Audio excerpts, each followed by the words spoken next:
In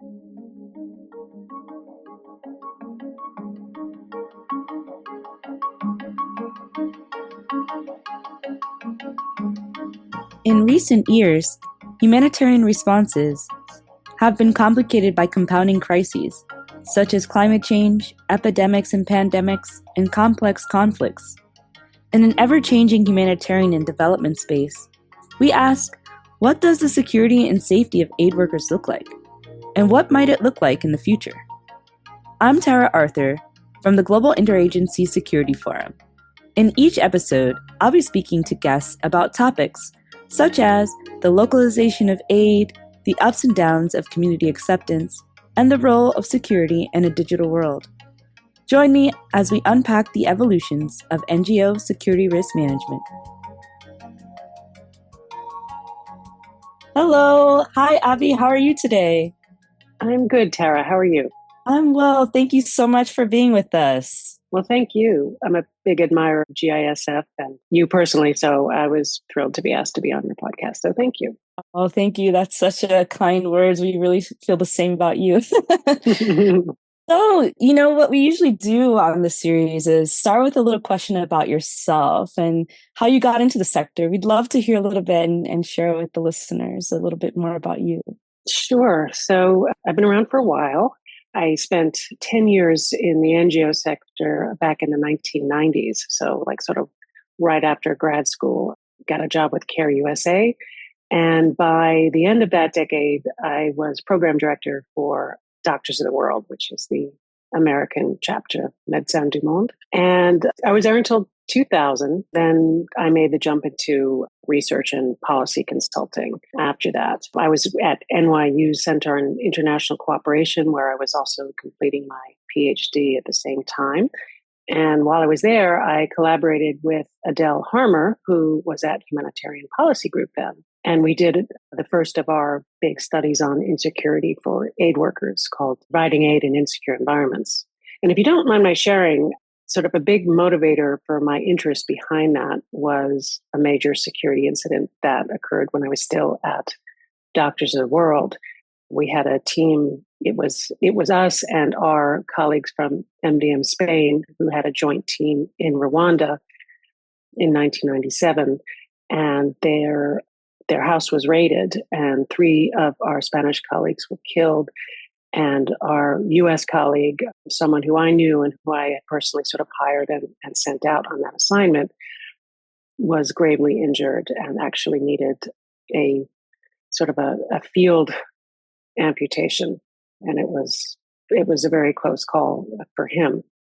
So kind of going through that, seeing the effect of a major security incident, the effect that it has on an organization and how it can really sort of shake the organization and everyone in it to its core.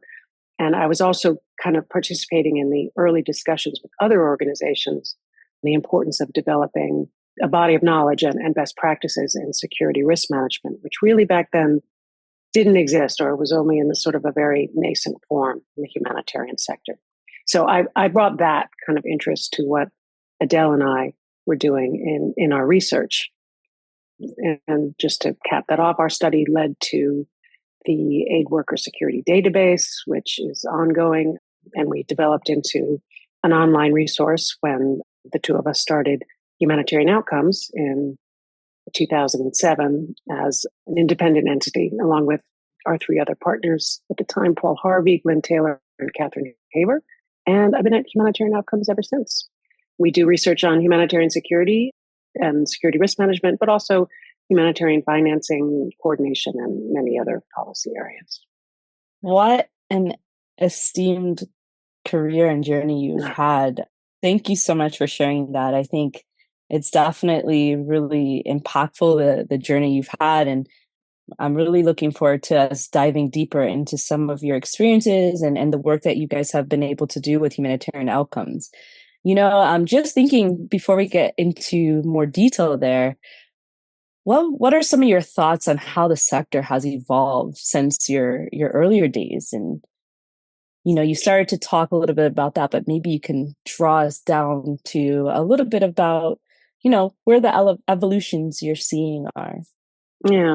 So, I mean, we're really talking about a span of like 30 years. So it's a long time. And I think researchers in this field, and I've been guilty of it, we often complain that, how slow it is to change and how we seem to make the same recommendations about the same structural problems over and over again. And I mean, there's truth to that. But when you look back over that time, you see that a lot really has changed. The sector in general, I think, has matured and its constituent agencies have matured, gotten much more coordinated and much more professional in sort of the best sense of that word. So, meaning that people, individuals, and organizations have a much more developed sense of sort of ethics and professional ethics, right? And performance standards. So it's sort of like a pride in doing the job well and achieving outcomes for the benefit of the people being served, as opposed to, some sense of vague altruism or heroics, which, can be self-serving or paternalistic and frankly less effective because it's more about the people delivering the aid than the people getting the aid. So I think you've seen this real kind of maturation. But, there are still valid criticisms that not just of the slowness to change, but also that organizations, as they have grown and gotten sort of older and more staid, they become kind of more corporatist and less agile and more risk averse. And you can see some of that. I think there's truth to that as well. But overall, if you look at the sector as a whole, it is able to do more for more people in need than was the case decades ago. I really believe that. And when people are nostalgic for the old days, thinking back to a time where there were many fewer actors and operations in high risk areas and certainly in active combat situations, then you see many more now. So improvement has been gradual and incremental, but it's real. Yeah, that definitely resonates a lot. I think, that kind of draws me into some of the work that I know you've been working on with the state of practice. And I'm just curious if you wouldn't mind walking us through the state of practice report that you guys, Humanitarian Outcomes, have recently worked on. I think that it's, really a pivotal document, and just given some of the things that you were just sharing, I don't know if you can maybe take a moment and share a little bit about that particular document with us as well. Sure. The State of Practice report really grew out of discussions with our contacts at GISF, specifically Lisa Riley and Heather Hughes, and with our funder, USAID's Bureau on Humanitarian Affairs. So it felt to us very much like the right time to do another system-wide review where the sector stood on security risk management and how practice has evolved, because it's been over 10 years since we collaborated the first revision of a somewhat famous book in the sector called GPR8. It's the Good Practice Review on Operational Security in Violent Environments, published by HPN, which for many NGOs in the old days was like the staple handbook for this stuff. And that revision was informed by a global study also over 10 years ago that we did with the UN, spearheaded by Jan Egeland, called Stay and Deliver. And that report similarly went to several different countries and looked at how humanitarian organizations were dealing with security challenges and what the good and sort of innovative practices were. So it's, in the intervening more than a decade, there have been a lot of developments in the sector, as well as changes in the political landscape and the conflict landscape where the humanitarian response is taking place. So it kind of felt like high time for a new global study, just to take stock and see what the main challenges are now. And this time, instead of the Stay and Deliver was more of a UN-focused piece. It included NGOs, but it was commissioned by a multi-agency group at the UN, so it was kind of centering on UN security risk management. This time, by working with GISF, we did a more NGO-centered study, and particularly looking at local and national NGOs. That's really, something significant. And I think, that's very telling that the journey that you guys have taken around the research in particular and where the direction we're going and being able to deepen the SRM experience and knowledge for the NGOs is really something we should all, say thank you for. I'm curious if, you can unpack what the process of putting a report like that together is. What goes into something like that? I think, it's really interesting for us to get a little taste of the process of that. Yeah, it's kind of a unique space, this sort of H2H research area. And this is an example of a larger, longer study of this type. It was over a year. It involved country based research, so traveling and working with local researchers. But in general, I think the components of research projects, or at least our research projects at Humanitarian Outcomes, tend to be basically the same, which is that you have qualitative data gathering, basically in the form of large numbers of interviews, so semi-structured interviews with humanitarian practitioners, in this case, a lot of security focal points and security officers and organizational leadership, and with policymakers and donors and external experts in security risk management. And then another component would be the review of published and gray literature. And then there's generally a compilation and analysis of whatever relevant quantitative data you happen to have access to. And in this case, of course, security incident data is at our fingertips with the Aid Worker Security Database, so we relied on that, as well as some other data sets. Also in this study, in addition to those components I just mentioned, we kind of set the table with an online survey of 358 respondents to the survey from like 100 different organizations in over 70 countries. And based on that, we were able to structure our research guide and approach. And, we have sort of a standard semi-structured interview guide that we all use. And we put together mixed teams of researchers from both Humanitarian Outcomes and GISF, along with individuals from the country cases we were looking at, to do sort of country-based interviewing and data gathering. And the countries that we looked at in this case were Central African Republic, Colombia, Ethiopia, Iraq, and Ukraine. And we had a number of different possible countries that we were looking at. And the selection of countries always depends on a number of different things, right? So you want regional diversity, you want a diversity of risk levels and sort of context. And you also need a host organization to sort of embed with in many of them. So all of that has to come together. And I would just like to shout out, we were very lucky to be hosted in Colombia, Ethiopia, and Iraq by DRC, and IRC hosted in Central African Republic and Ukraine. And they were great, and it was really helpful to have their support. We had an amazing advisory group of security experts from NGOs, UN, and donor governments. They contributed their time and input to the methodology and drafts. And we had workshops in Nairobi, Amman, Madrid, and Washington, D.C., where we took the input from GISF members, thanks to you guys, and others, that also sort of was folded into the final report.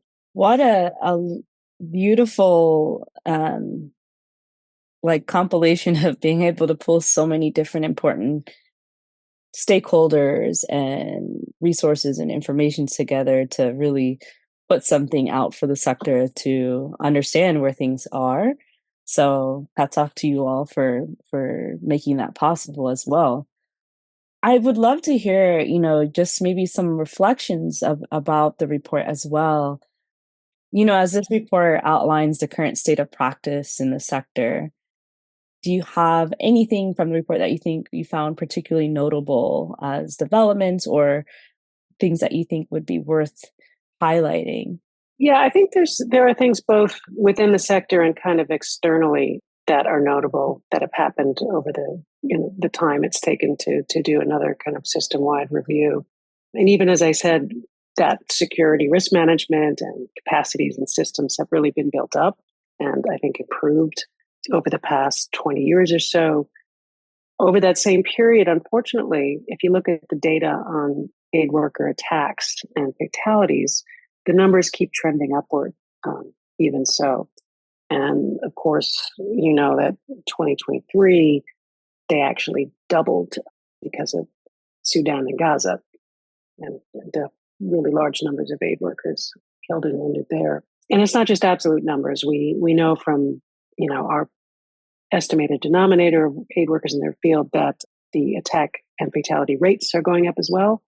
So the environment is becoming more dangerous when you look at the most violent conflicts where humanitarian response is going on.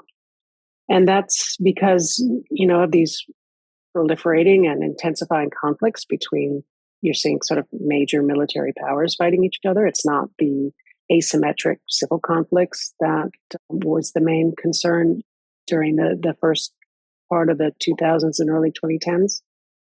But you still have those, right? You have the complex emergencies and civil conflicts with multiple armed factions increasing. And with adding to that the large scale wars in Syria and Yemen and Ukraine and Gaza with heavy weaponry and what seems like more and more indiscriminate airstrikes, it's become quite dangerous. And you have these new threats to do with, well, not only sort of cybercrime and digital security, but mis and dis and malinformation that can start online and then translate quickly into real world threats. It's gotten increasingly difficult. Yeah, absolutely, it has. And just thinking about as the humanitarian landscape is, being more complex, and we're seeing higher risks and greater threat environments. You started to touch a little bit about this, but are you seeing advancements in the sector at all levels, especially in terms of local actors having increased access to SRM resources? I think you're seeing some progress there in terms of local actors having increased access. But I mean, I have to say that you're not seeing anywhere near enough. We wrote in the report that the national and local NGOs working in the sector are about where the internationals were, so like 20 years ago, in terms of developing structures and procedures. And unlike with the internationals back 20 years ago, the issue isn't with risk awareness. I think, every time we spoke to national organizations, they were very clear on the security threats and risks and what their security needs were, but simply didn't have the funding models to be able to develop their capacities because of the way they get funded through their international partners. There was one NGO director in Iraq who was explaining how her organization was completely dependent on their international partners to fund their security.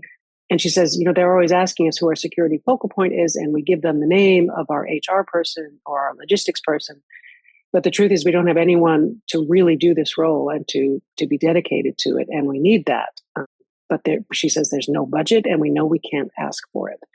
So it's a real problem that I think the report rightly centers on, because there are more and more national organizations working in these high risk areas, partly because of localization efforts, which are good, but also partly because the internationals will use partnering with nationals as a risk reduction measure themselves. So then you get into the questions of kind of ethical issues and moral hazard. Like, there are great incentives for these national actors to take on these risks for which they're not appropriately funded or equipped. And then it becomes simple risk transfer, which I think everyone is clear is unethical, but still happens, even if it's inadvertent in some respects. Thinking about that angle of risk transfer in this, I think, you're signaling something really important that I'm appreciative that this report really highlights. I think, I'd be curious to hear your reflections of where that conversation is heading. And are we seeing some signs of opportunity to improve on that and give better resources? Are you seeing some signals of hope? I am definitely. I think there's a recognition of the problem. I think, the commitments of the grand bargain are there. They're still not being adhered to across the board. I mean, it's so discouraging when you hear of national NGOs still, many of them still not receiving any overheads at all and just being funded kind of for project expenses. There's no way you can create SRM capacity in that model. So it's still going on. It is getting better in some places. I was thrilled to learn that USAID has a pilot where they are for the first time directly funding local and national NGOs. I think there's about 30 that they're doing now. So I think that's where I think that's where the change happens. I think if donors are more and more willing to do that, you're going to start to properly develop the capacities of these organizations. And, just out of curiosity, what types of changes are we seeing with regard to SRM coordination and around this kind of topic, but also, broader impacts for not just local actors, but just the SRM community as a whole? Are you seeing improved coordination with examples like you just mentioned of BHA? But, just broadly speaking, what kind of changes are you seeing with regards to coordination efforts? And are you seeing some further advancements there also? Yeah, well, again, like taking the long view, there has been a huge amount of improvement.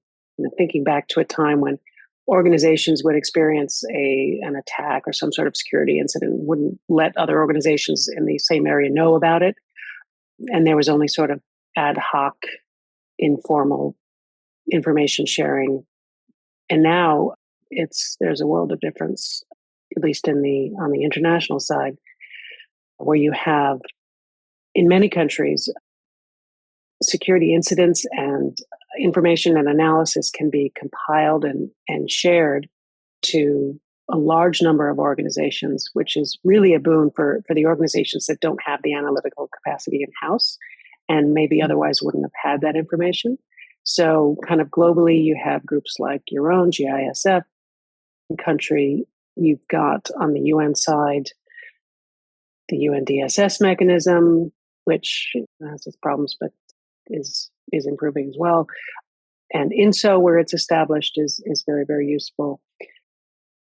The concern is, I think, with coordination is that we don't want to become rigid about it and say there's only kind of one right way and one or two approved channels to do this coordination, because there are places where they aren't set up and where maybe there are the international coordination entities set up but don't fully meet the needs of the local actors, either because they're not formally registered or whatever the case.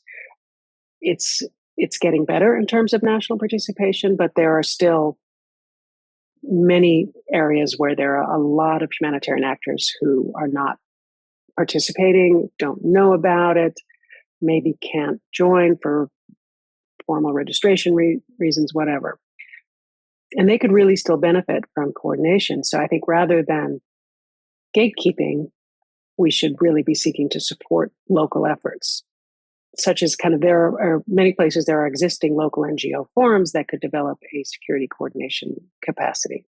Now, I understand the arguments that it's ideally better to have kind of one single stream of complete information that everyone has access to, but that is just an ideal and it's unrealistic in a lot of places. And even if it were possible, then you have the risk of there being a single point of failure, which we pointed out in the report. So I think that even if it's messy and overlapping, it's probably better to have additional coordination channels.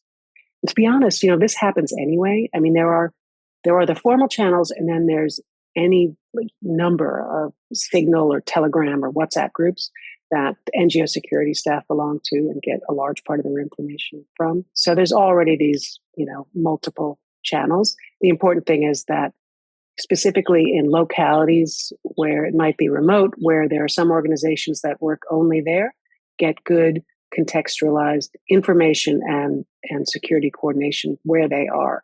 And that, I think, in many places can only be done by supporting local efforts. I think that's really well said. And I think you've kind of really tackled a lot of the challenges around coordination at all the different levels. And it's really interesting to hear, I think you're pointing towards where we're seeing momentum forward around coordination efforts. Mm. And I'm really curious about, your reflections then. And, this may take us down a slightly different path, but it prompts me to think about other themes within SRM, and are you seeing other shifts and trends on things that have been evolving or developing around the sector that kind of speak towards that momentum forward that we're seeing? I think so. Yeah. And again, it can be slow. I mean, I think the shifts in mindset and consensus will happen long before you see any sort of widespread change in practice. And that's just how it is. I mean, one is the move from the sort of reactive and restrictive approach to security to the enabling approach. And this is something everyone agrees with in theory and has been talking about since, the early 2000s. But it's hard to do when large proportions of security professionals still came from police or military backgrounds, which, they're trained in, and they have a very different approach. And it does tend to be more restrictive and telling people they can't go, as opposed to telling them how they could go and reduce their risks as much as possible by doing so.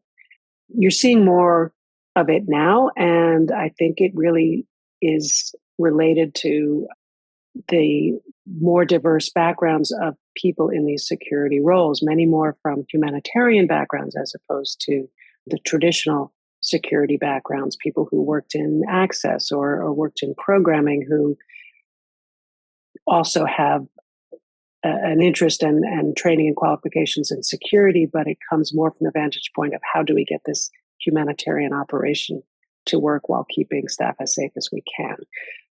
And, I was struck this time around going to these countries of how many more female heads of security I saw than ever before. It's much more common.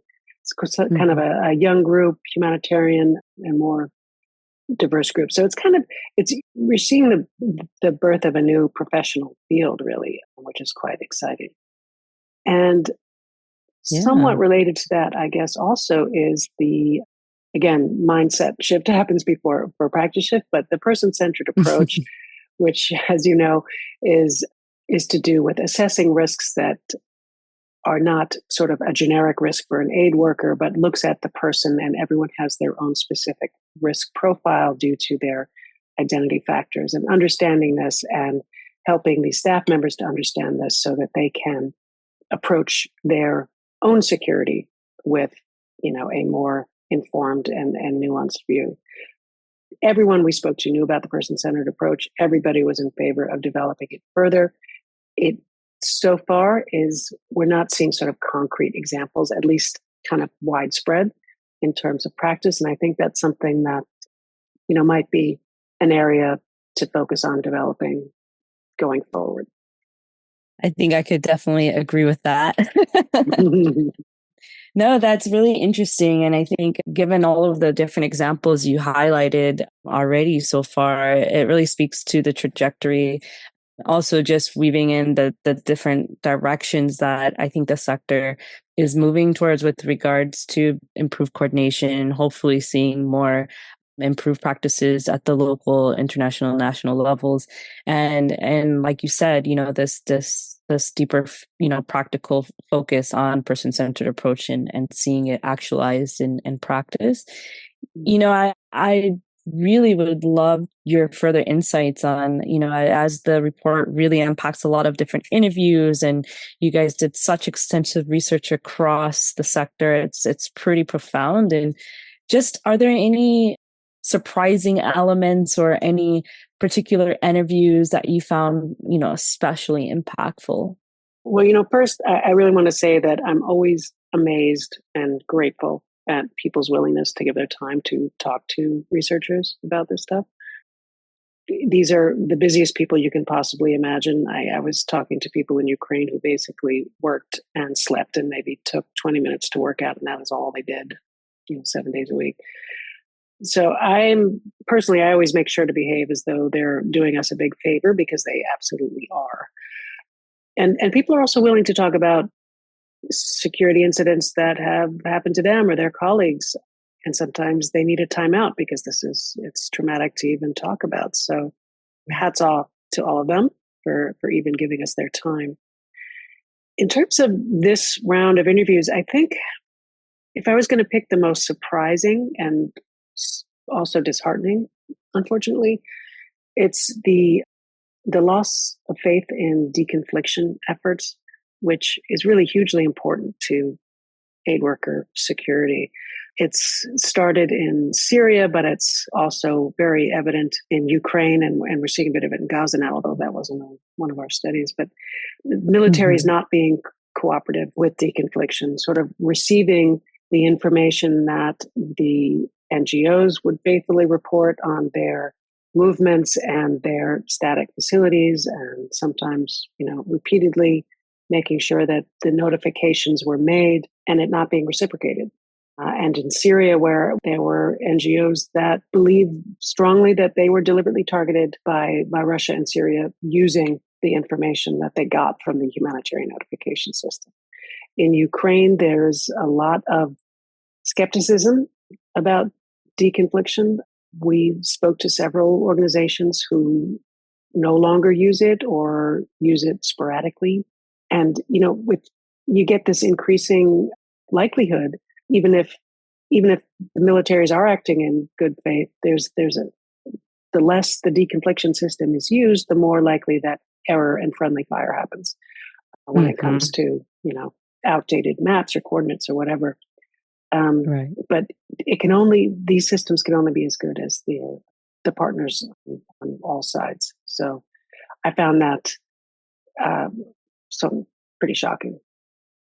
Yeah, absolutely. That it's definitely something I think, like you said, we're seeing right now unfold. And I think you're right about the disheartening factor. But would you say that even given some of that there's opportunities for that to be improved? I would like to think so. I'm not sure how far it's going to go in these contexts that are happening right now.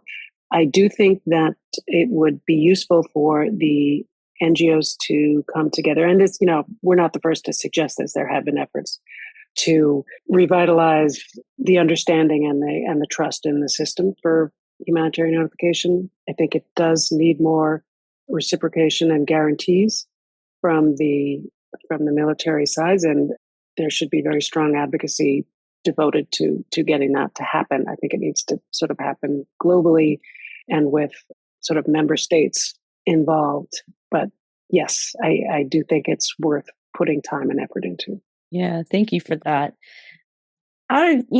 Just thinking about this report and its magnitude again, just how amazing it was that you guys were able to put something so transformative together. Did you encounter any challenges with that process? Honestly, it went very smoothly. That's mainly because we had this fantastic team. But I've done a lot of these over the years, and from past experience, it's not at all uncommon if you have 5 country case studies for one of them to go completely sideways for whatever logistical reason, or maybe one researcher or one country team just doesn't deliver as you hope. We had one case many years ago where a researcher was actually arrested in Chechnya. I mean, things can go very, very wrong. Not in this case, luckily. We're glad to hear that. Yeah, we had my colleague Monica Swarno doing great work on the logistics and security side of it, which was really nice. And our whole team in every country, every researcher that went, I thought did great. So yeah, start out with a good team. It also helps that we have this standardized system for the research process, where all team members are uploading to the same shared platform so that you can see everyone's notes in real time, anonymized notes so that there's no security issues. But when it comes time to analyze all of this evidence, it's all in one place and it can be downloaded and cross-compared by theme, by country, by type of informant, what sort of organizational affiliation, et cetera. So you have the evidence from the country case reports, but plus all of these raw interview notes from the country research teams. And you can ensure by having it all in front of you that the findings are going to be based on the actual evidence and not overly filtered through the main author's memories or prior assumptions or biases or whatever. So that we've kind of honed this process over the years, and I think it works really well for us. It helps to do it more quickly in a lot of cases. I could talk about another challenge without naming names. I mean, it's inevitable when you release a report like this that early drafts get out, sort of beyond the team. It just happens. People share it, and other people see them. And the issue there is that certain organizations might try to intervene with the report if they don't like the findings. I would say it happened a little bit in this case, but nothing compared to past studies I've done where there are multi-agency groups involved, and there were huge fireworks about things. This was quite muted compared to that. So all in all, really, really happy with how everything went. Well, as a consumer of the report, I have to tell you, huge thank you to you all you and the entire team. It's truly an impactful document that I think is definitely sending good signals to the sector of what we need to do. So I want to just thank all the people who are involved in that process, because it's definitely something everyone, if you haven't had the chance to read, should dive into and really sink your teeth into. Yes, please. If only to get the names of the other members of the research team. I don't have time to name check everyone, but they were so good, and they should all be. Yeah, everyone who's not part of HO already should be hired by many other people because they're great. I think that's a really good point. Absolutely. So hopefully people are picking it up right now, and we could put a link to the report in the notes for those listeners who haven't had a chance to pick it up yet. I kind of want to take you back to this. I kind of keep circling back here, but that forward trajectory we're focused on in today's episode in many ways. Just if we isolate the next decade ahead, because we've been looking kind of decade by decade a bit, what do you think organizations should prioritize around the emerging risks that we're foreseeing? And, how do you see SRM evolving in that period as well? Do you have any signals that you think are worth highlighting for us? Well, in some ways it's impossible to predict because it should really evolve as the threat landscape evolves, right? And we don't know what the next decades will bring. But that's actually something that we mentioned, that it's important that the sector be as adaptive as possible and adapting to new threats and risks by being you can't be prepared for a black swan event because by definition a black swan is unknowable.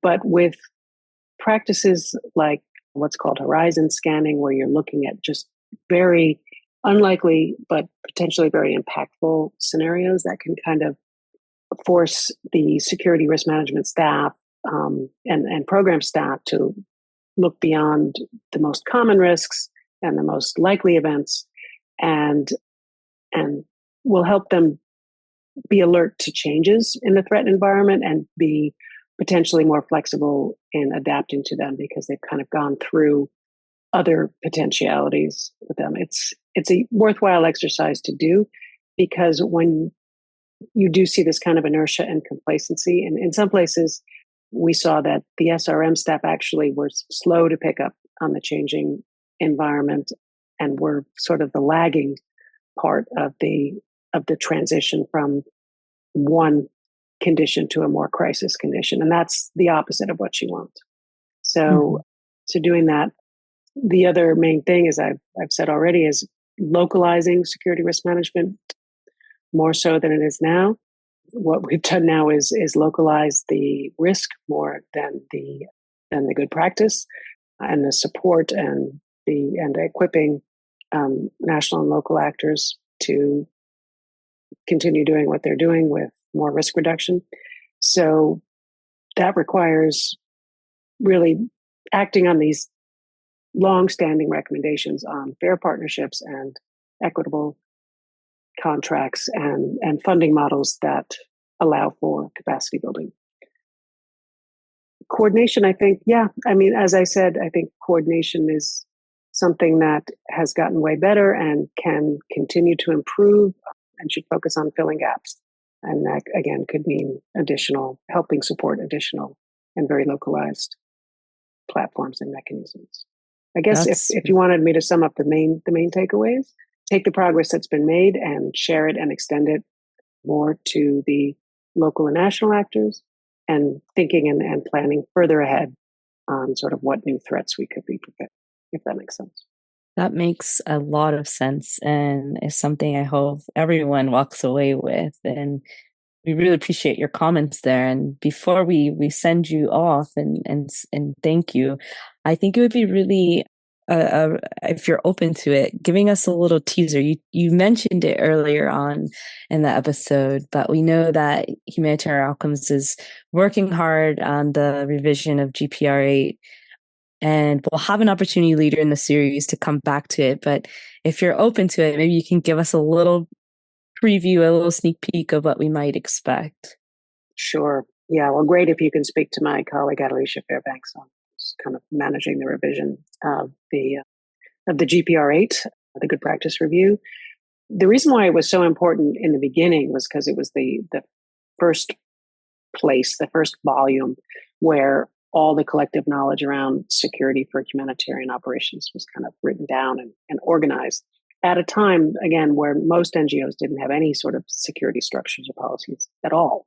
So it was used by quite a few, my own included, to begin building their own SRM systems in their organizations. But when you look back at the first edition and even the next revision, it's very clearly written by and for the international organizations, specifically international NGOs. And they were working very much from that perspective. And that centering, that perspective doesn't really make sense anymore. It's still hugely useful for international organizations.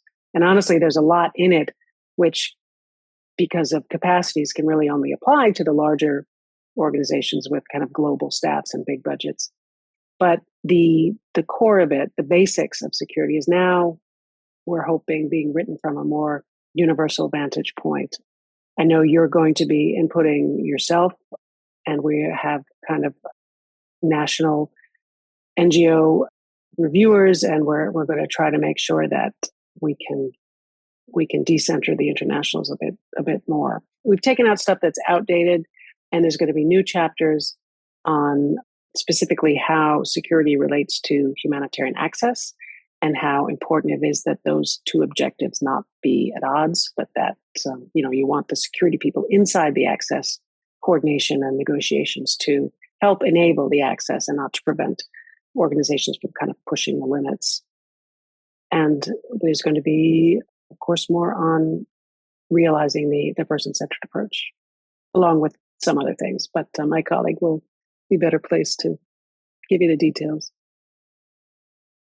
Thank you so much for that preview. I know that GPRA is such an important document for many of us in the sector, so it's very exciting to see the next iteration come to life. And thank you to the team and all of you at Humanitarian Outcomes for all the hard work, from state of practice to all the other initiatives underway. I wanted to just come back to you. We talked a little bit about the aid worker security database, localization, GPR8, all of these different elements and so much more in such a short time. Are there any other, I don't want to call them last words, because hopefully this will be many more words to come between us, but would you like to leave us with any other things before we part for today's episode?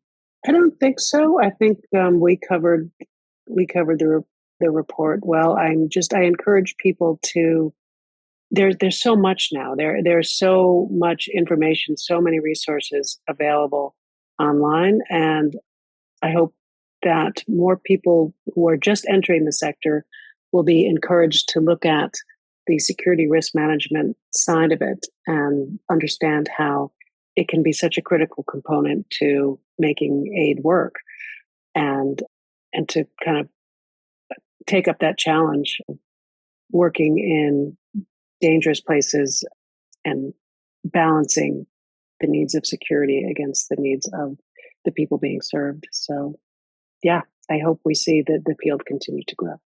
Thank you so much, Abby.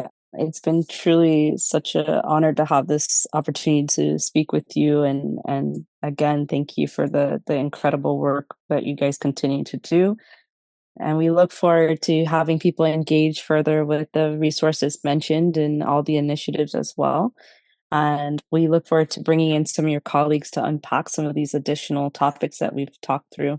And the series will also talk about other areas that were mentioned and some that weren't. So we're excited to continue this discussion and really appreciate you taking the time to be with us.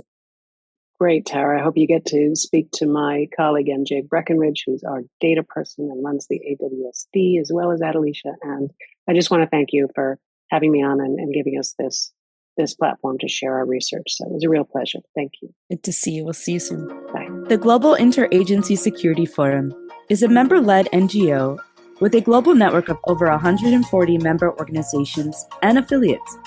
We are committed to achieving sustainable access for populations in need through improved safety and security for aid workers and operations. GISF's original research, collaboration, and events drive positive change in security risk management across the humanitarian and development sector. We operate according to humanitarian principles and lead on best practices and innovation by pushing for a collaborative and inclusive approach to security risk management.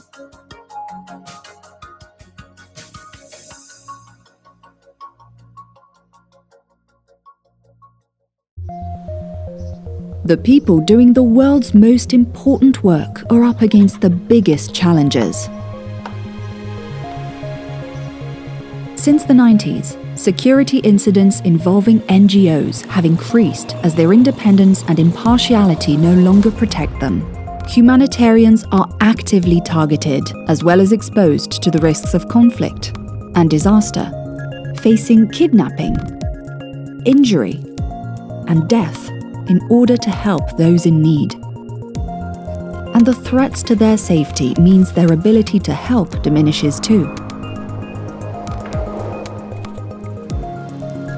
NGOs began to create roles for dedicated security professionals, but they often lacked support and resources and worked in isolation. In 2006, a group of them from the UK and Ireland got together to develop coherent approaches to security risk management in the humanitarian space, eventually becoming an established network, the European Interagency Security Forum.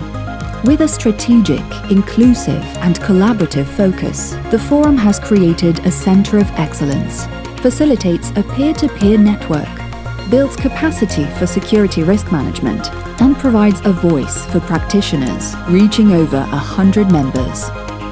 In response to growing demand, it has now gone global, bringing different perspectives, expertise, and resources to make core activities such as original research, trainings, workshops, and knowledge sharing more impactful than ever. As a result, organizations are able to build their security risk management on an even stronger foundation to keep more aid workers safe and enable sustainable access to communities in need. With a vision to see the work of the whole third sector done more effectively by supporting NGOs around the world, we are the Global Interagency Security Forum.